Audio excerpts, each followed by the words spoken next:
Welcome to the Katalis podcast. I'm your host, Sondang Sirait, Communications Advisor with Katalis.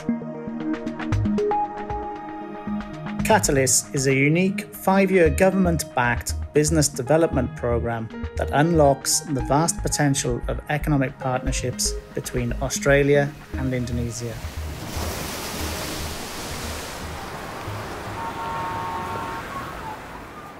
Two years into the pandemic, forecasts are pointing to cautious optimism for a rebound in tourism in Bali.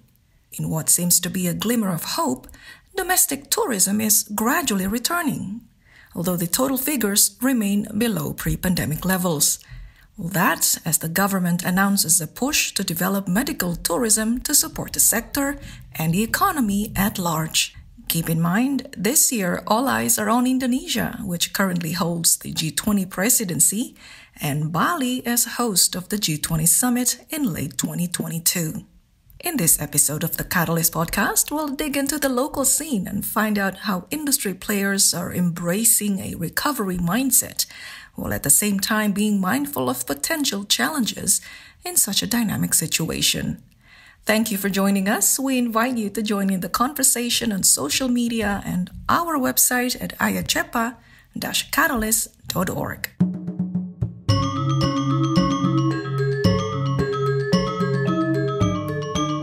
Balinese gamelan music is vibrant, even magical to say the least.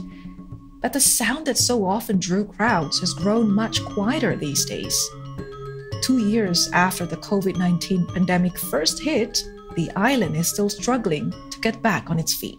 Perekonomian Bali itu lebih dari 52% bergantung dari sektor pariwisata yang langsung. Kalau ditambah dengan yang tidak langsungnya, itu lebih dari 70%. Ini stuck.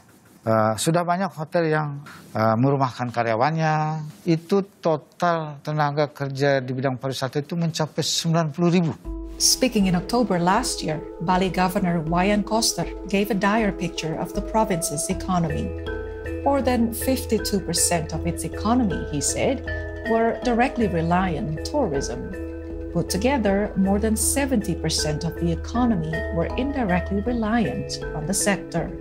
Many hotels have now laid off their employees, a big hit to some 90,000 people who work in the industry. In a show of support for Bali, which makes up most of the tourism industry's 5% contribution to Indonesia's GDP, late last year the government began the construction of the country's first health-focused special economic zone in Sanur, Bali.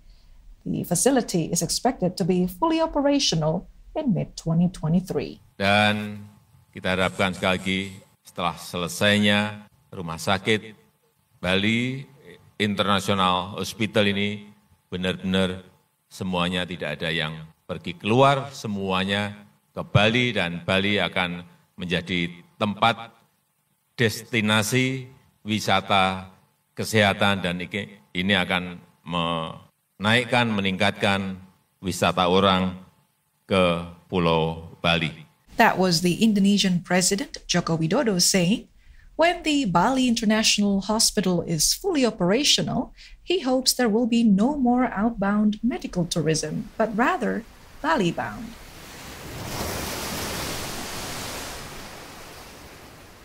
Just what the reality is like on the ground 2 years after the pandemic, let's turn to the beaches and streets of Bali. My first guest is Karlie Cummins, longtime Bali-based Australian entrepreneur. She is the founder and managing director of BaliBuddies, a successful media company that provides curated lifestyle recommendations on all things Bali.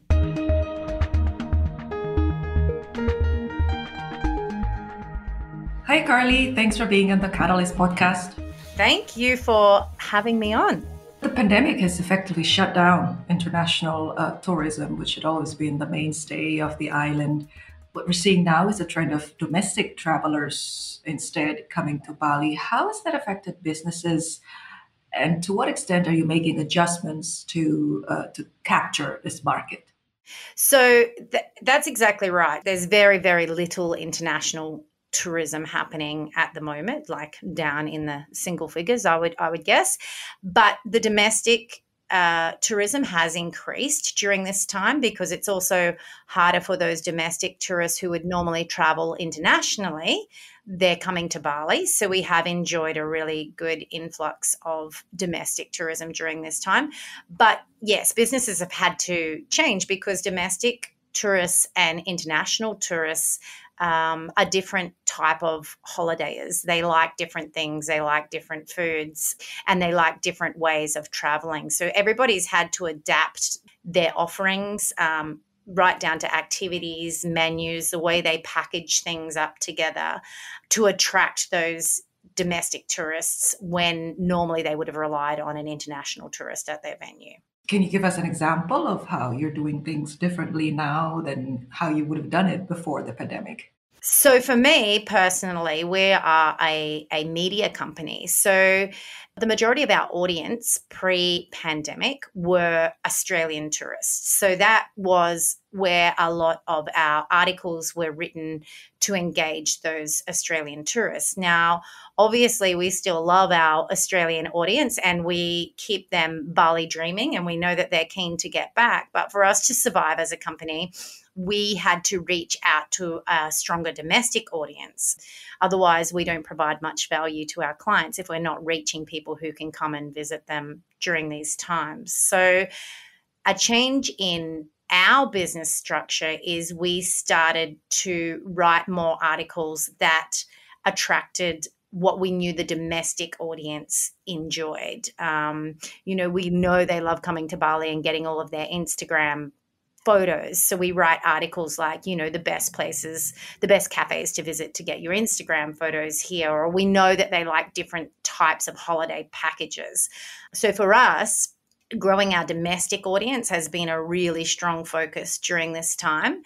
And not only domestic local audiences, but the expat audience throughout Indonesia has been a really big focus of how we've changed and how we are marketing to the expat audience, because the expat audience are also almost stuck in Indonesia and taking staycations around Indonesia. So there's a need for wanting the information of where to go, what's on, what's good, what's open, what's safe still.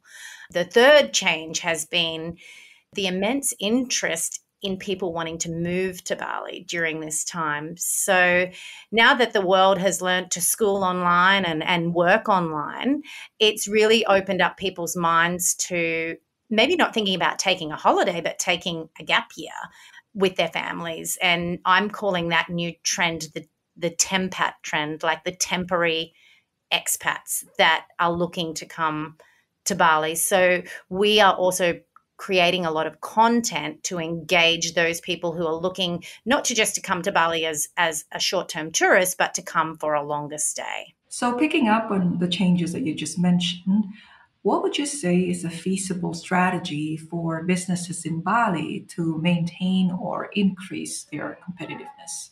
First part that I recommend is once Bali is reopened to international tourism, do not forget your domestic market. They play a very important role in everyone's businesses here. So remain competitive, but keep your domestic market engaged and wanting to come back.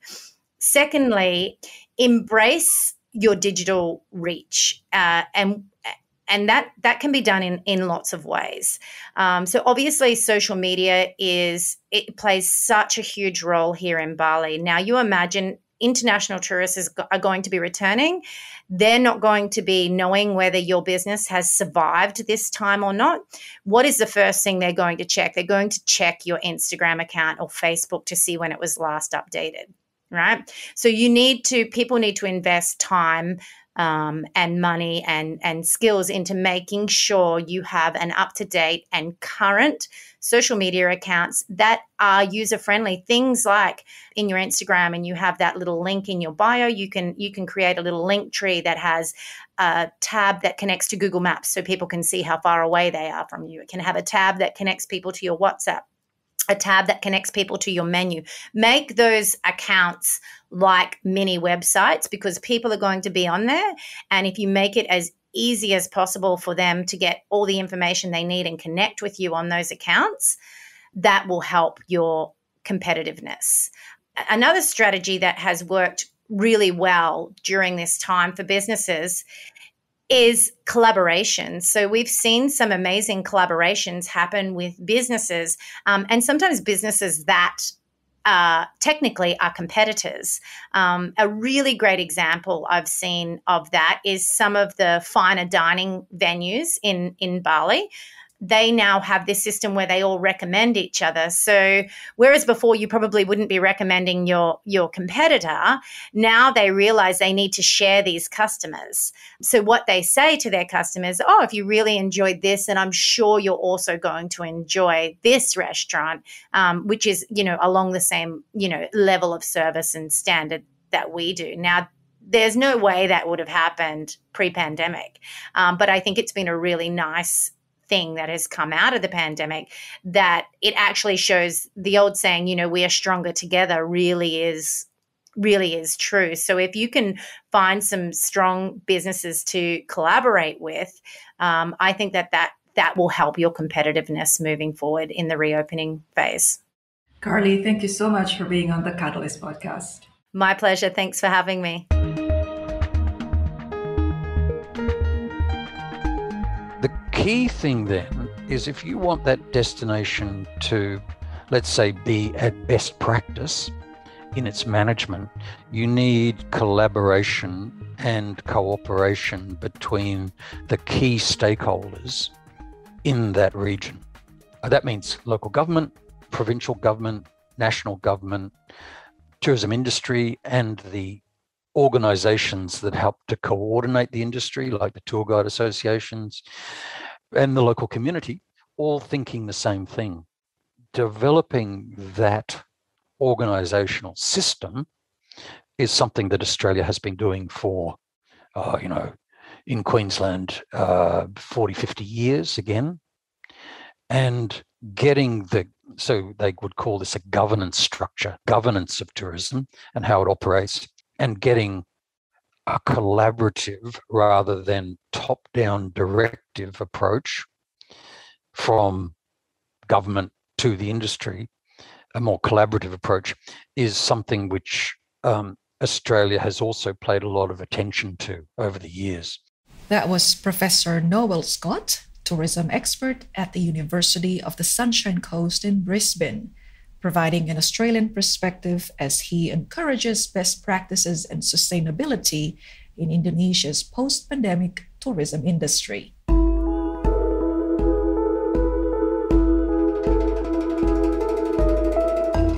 Suffice to say, the pandemic has permanently altered the tourism industry in Bali, with all stakeholders now having to adapt as they seek new opportunities.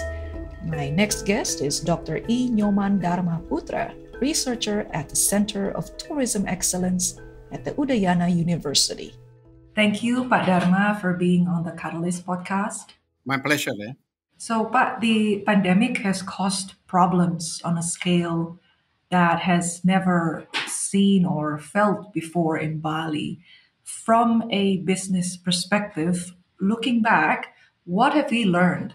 Yeah, pandemic has, to be honest, destroyed Bali tourism very much, which is come like a sudden. People never expected this kind of disaster for the industry before. But what we can learn from what happened was, one, the attitude of people toward hygiene is essential. Now people don't have any other choice except to look after their hygienity in their environment to make the business that they run can cause new kind of trust, because people, customer will not come to their shop, to their hotel, their restaurant, if hygiene is not properly implemented. So the first lesson, I think, is the attitude toward hygiene is very essential. The other lessons we can learn from what the industry in Bali have done, like their counterpart elsewhere in Indonesia.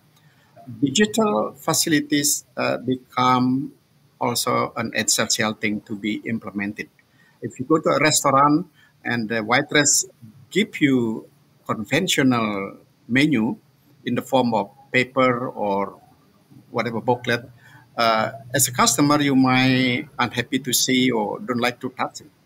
But if the restaurant or other business outlet you visited provide you with a digital kind of menu by looking at them, by scanning the barcode and things like that, you will get some kind of trust, and that is good practice that company in Bali has learned. Although we have to say that not all company can do that because that needs some money to invest.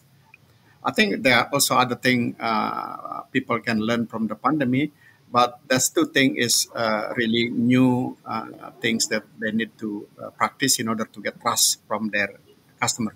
The government has come up with plans to reopen the island, including plans for quarantine, zoning, etc.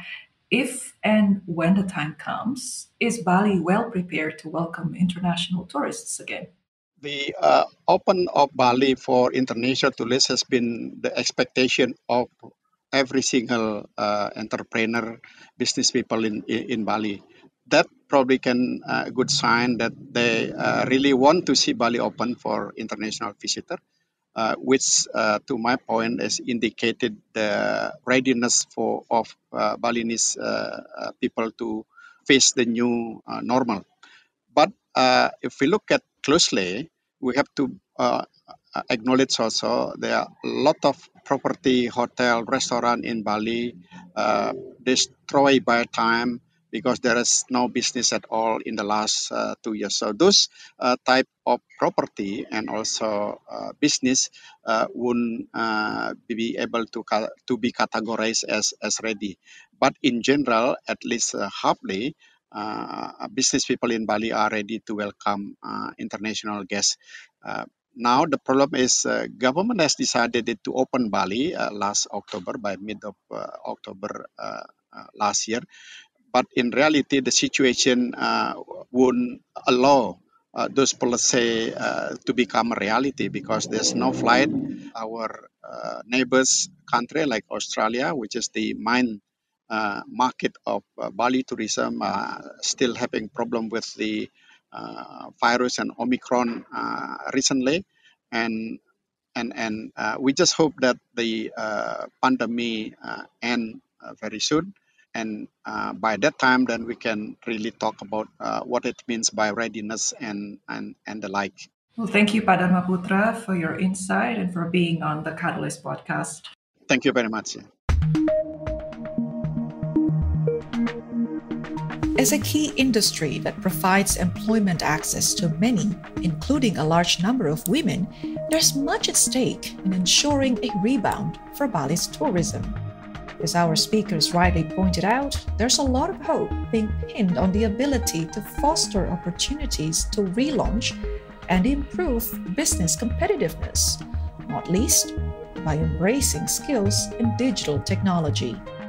That brings us to the end of this episode of the Katalis podcast. Hope this has given you a lot to think about. We invite you to join in the conversation on social media and on our website at IA-CEPA-Katalis.org. We'll see you in our next episode.